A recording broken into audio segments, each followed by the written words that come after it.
সন্ধ্যার সাথে সাথে কি সবাই ঘুমিয়ে যান নাকি বুঝি না। আমার তো মনে হয় সবাই ঘুমে আছেন। আরে এখন ঘুমানোর সময় না, উঠেন উঠেন, সবাই জেগে ওঠেন। এখন যদি আপনারা জেগে না থাকেন, জেগে না জাগেন, তাহলে দেখবেন যে যখন ঘুমানোর সময় তখন কিন্তু জেগে থাকতে হবে। এখন জেগে থাকার সময় কেউ ঘুমাইয়ে থাকেন না, তাহলে কিন্তু যখন ঘুমানোর সময় হবে তখন কিন্তু সবাইকে জেগে থাকতে হবে।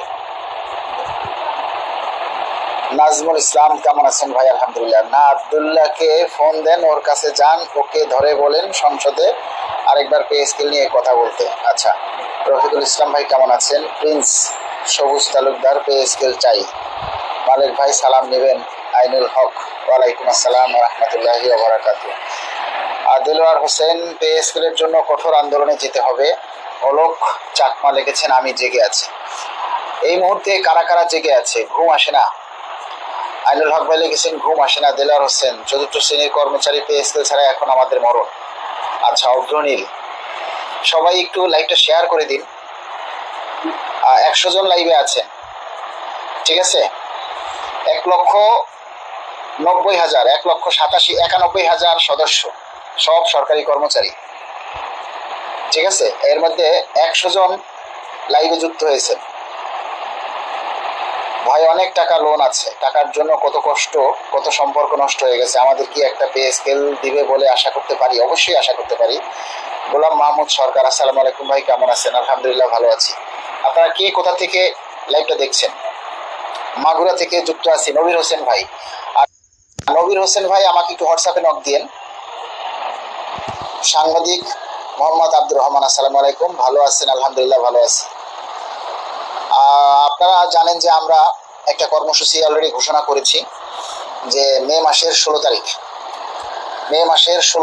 তারিখ রোজ শনিবার বিকেল 3টায় ঢাকার জাতীয় প্রেস ক্লাবে এই যে সুপারিশ প্রণয়ন কমিটি হয়েছে, সেই কমিটির দ্রুত সুপারিশের দাবিতে যাতে দ্রুত সুপারিশ প্রদান করা হয় সেই জন্য, এবং বাজেটে যাতে বরাদ্দ রেখে দ্রুত পে স্কেলের প্রজ্ঞাপন জারি করা হয়, সেই দাবিতে আমরা 16ই মে একটি প্রতিনিধি সভা এবং আলোচনা সভার আয়োজন করেছি জাতীয় প্রেস ক্লাবে। আপনারা যে যেখান থেকে পারেন, যারা আছেন, কাছাকাছি আছেন, তারা চেষ্টা করবেন উপস্থিত হওয়ার। আর যারা উপস্থিত হতে পারবেন না, তারা আমাদেরকে একটু আর্থিক বা সার্বিক সহযোগিতা করবেন। একটা হল আপনারা দেখেছেন যে হলের রিসিপ্টটা আমি ফেসবুকে আপনাদের কাছে দিয়েছি, কারণ আমরা নতুন সংগঠন, বাংলাদেশ সরকারি কর্মকর্তা কর্মচারী কল্যাণ সমিতি, ছোট সংগঠন, তারপরও আপনাদের জন্য ব্যাপকভাবে আমরা চেষ্টা করছি।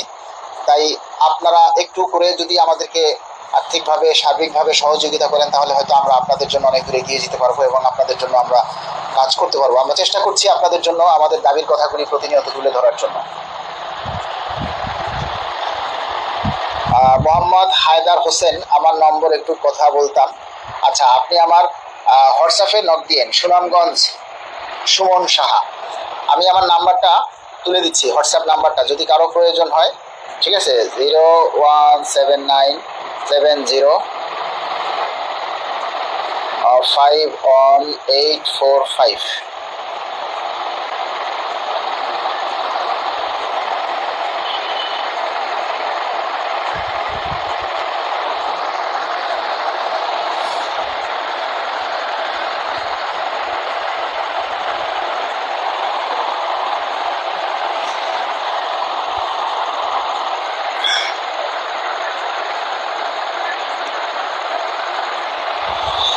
জামালপুর থেকে বলছি, আবু শাহিন স্বপন।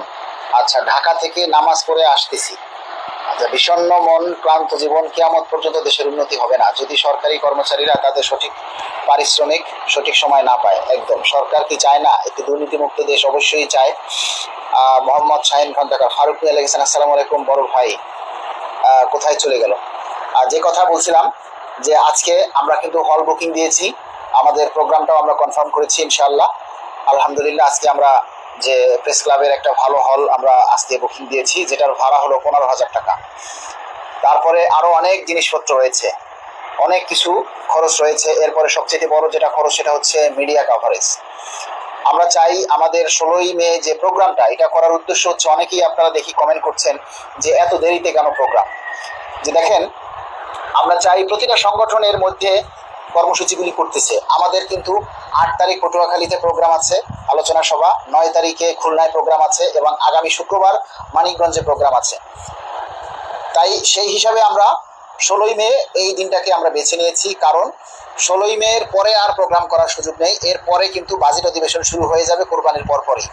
তাহলে আমরা এই শেষ একটা 11th আওয়ারে এই প্রোগ্রামটা করার মানে হচ্ছে যাতে সরকারের আমাদের এই দাবির কথাটা মনে থাকে এবং এটা বেশি একটু আলোড়ন থাকে, আলোচিত থাকে। অনেকদিন আগে যদি প্রোগ্রাম হয় তাহলে সেটার কথা সরকার ভুলে যাবে।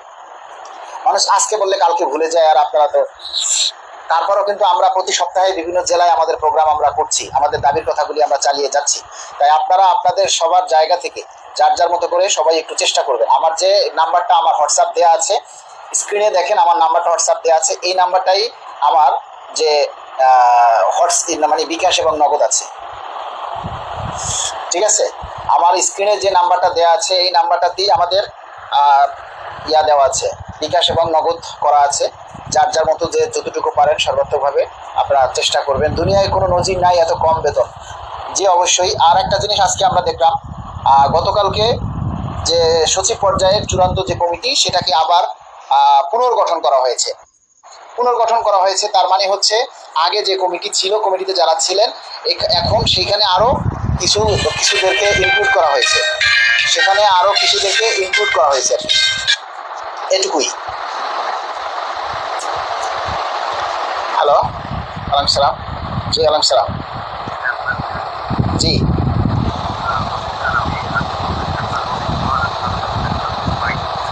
জি জি জি জি জি হোয়াটসঅ্যাপ নাম্বার।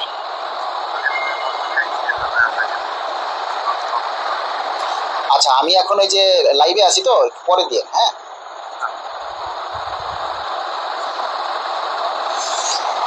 বাজিতপুরের কথা বলেন, বাজিতপুরে ও সোহেল ভাই ওনারা কবে জানি 27 তারিখে মনে হয় বাজিতপুরে প্রোগ্রাম করবে। আগামী 27 তারিখ মানে আগামী 27শে মে বাজিতপুর, কিশোরগঞ্জ জেলার বাজিতপুর থানায় ওনারা একটা আলোচনা সভা করবে। বাজিতপুর কিশোরগঞ্জের মধ্যে যারা আছেন তারা আগামী 27 তারিখে বাজিতপুরে আপনারা সেখানে যোগাযোগ করতে পারেন। সেখানে এই আমাদের দাবি দেওয়া নিয়ে সোহেল ভাইয়ের নেতৃত্বে ওখানে আলোচনা সভা চলবে। ময়মনসিংহ থেকে দেলোয়ার খান, RNB থেকে বলছি, দোয়া আর হইল ইনশাআল্লাহ আলী কায়েস,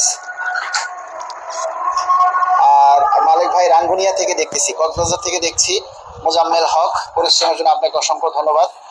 আমরা আপনাদের জন্য পরিশ্রম করি, তেমনি আপনাদেরও উচিত আমাদেরকে সহযোগিতা করা। যেহেতু আমরা আপনাদের সকলের দাবিগুলো নিয়ে আমরা কথা বলছি, আমাদের দাবি দেওয়া নিয়ে যেহেতু আমরা আপনাদের সামনে তুলে ধরছি এবং আমরা যতটুকু পারি যেভাবে পারি আমরা আমাদের চেষ্টা করছি, সেই হিসেবে আপনারাও আমাদেরকে চেষ্টা করবেন।